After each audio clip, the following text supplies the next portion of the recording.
Hi everybody, it's Honest John again. I guess it's safe to say that more people believe in God than don't, although the number that don't is growing.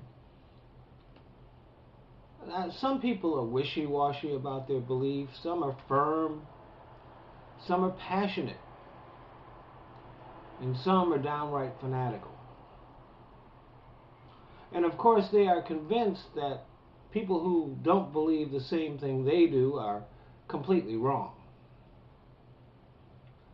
Now, if we're just about that, the only arguments would be, does God exist? And what is his nature? But every religion comes with a set of myths. We don't think much about it, but these myths are theories about the world, the universe, how things came to be, and how nature works. They're not theories created by knowledgeable people. They were created by primitive, superstitious men. See, those stories about Thor and Loki and Odin were the foundation of a religion, as were the stories of Jupiter, Apollo, Zeus, Hera. And the people who believed those stories believed in them as fervently and passionately as members of our modern day religions believe in their mythology. Now, some religions died out and some survived. But that doesn't make their myths any truer. We don't see anyone making YouTube videos arguing that the earth is perched on the back of a giant turtle swimming through the universe, something we would find laughable.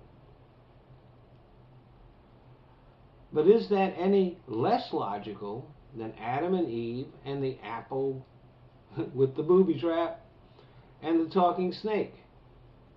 Or the Hindu belief that everything was formed from the body of the god Panisha? And let's face it, when people learned that the earth is not the center of the universe, all of the myths teetered and trembled. And the churches fought against that knowledge for years. Now, I have no problem with the teaching of religious myths, whether it's the Christian myth or the ancient Roman myth or the Greek myth or the Norse myth or whatever. I just don't think it should be taught in science class. See, most believers don't really give much thought to their mythology.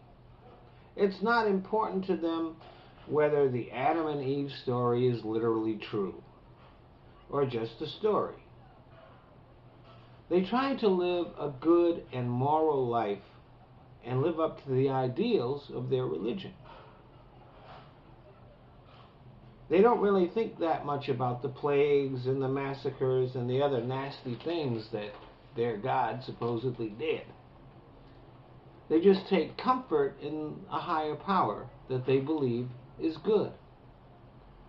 But there are others whose minds are not so flexible.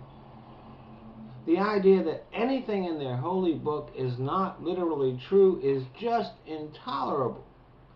So like the primitives who came before them, they embrace a magical theory of how things work and regard science with hostility and suspicion. Naturally, they also embrace the more horrific and hate-filled parts of their book with the same fervor as the creation myth. And for these people, every detail of the myth is important. What seems to be less important are the moral imperatives and ethical standards that go with them. It is important that God created the world in 6 days and that Adam and Eve literally created original sin and that gays be stoned to death. All that stuff, that's important. But the stuff about judge not, love one another, help the poor, not so much. I hate to tell you guys, but you've missed the point of the thing you believe in. All those little details are not important. What's supposed to be important is living a moral life. Unfortunately, your fanaticism makes you capable and likely to perpetrate all kinds of evil. Thanks for listening.